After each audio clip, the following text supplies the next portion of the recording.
Bonjour bien-aimés dans le Seigneur, bienvenue dans notre programme hebdomadaire intitulé 5 minutes avec Jésus. Aujourd'hui, je vais nous exhorter sur le pouvoir de la langue, ce que la langue peut produire dans notre vie.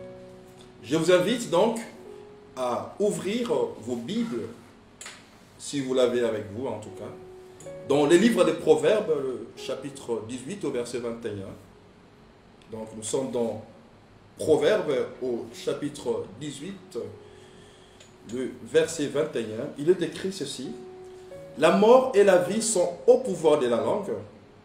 Vous aurez à vous rassasier des fruits que votre langue aura produits. Je vais répéter. Il nous est dit que la mort et la vie sont au pouvoir de la langue. Imaginez-vous, la mort et la vie sont au pouvoir de la langue.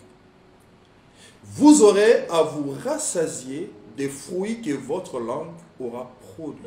C'est comme s'il est en train de nous avertir. Il est en train de nous dire que nous aurons à nous rassasier des fruits que notre langue aura produits. Dans ce passage, la Bible nous enseigne que la langue a le pouvoir de produire la vie ou la mort. Vous savez, par nos paroles, nous pouvons bénir notre vie ou même la détruire tout simplement. Et il ne s'agit pas simplement de notre propre vie, mais il s'agit aussi quelquefois de la vie des autres. Quelquefois, il est beaucoup plus facile pour nous de déclarer des bonnes paroles quand il s'agit de notre propre vie.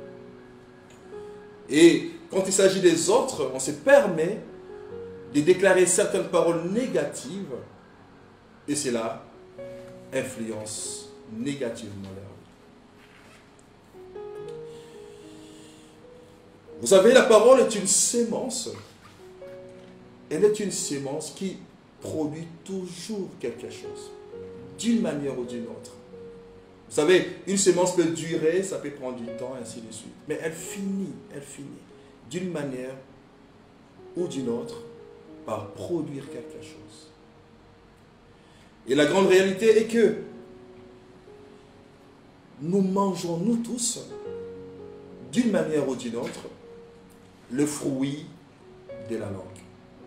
Ouais. Nous mangeons de son fruit, d'une manière ou d'une autre. C'est-à-dire que nous subissons, d'une manière ou d'une autre, des paroles que nous avons eues nous-mêmes à déclarer sur notre vie. Vous savez, quand on est dans un moment de désespoir, un moment de colère, où on a envie de dire des choses, quelquefois sur même notre vie. Il y a des gens qui, alors qu'ils étaient plus ou moins dans la déception, qui facilement déclarent des choses sur leur vie, déclarent des choses quelquefois négatives, et malheureusement cela influence plus tard. Des parents qui quelquefois déclarent des choses sur leurs enfants comme ça. Et quelquefois même lorsqu'on est enfant, ce qu'on rencontre dans la vie, c'est le fruit peut-être de certaines paroles qui ont été déclarées par nous, sur nous, par les aînés, par nos parents d'une manière ou d'une autre. Dans Proverbe 13, le verset 3, il est dit ceci: celui qui veille sur sa bouche garde son âme. C'est-à-dire, lorsque nous veillons sur notre bouche, nous gardons notre âme, nous protégeons notre âme, notre vie par rapport à plusieurs choses. Mais par contre, celui qui ouvre grandement, ses lèvres courent à sa perte. Plus nous ouvrons grandement nos lèvres, plus nous sommes dans les risques de courir à notre perte, de travailler à notre perte, tout simplement.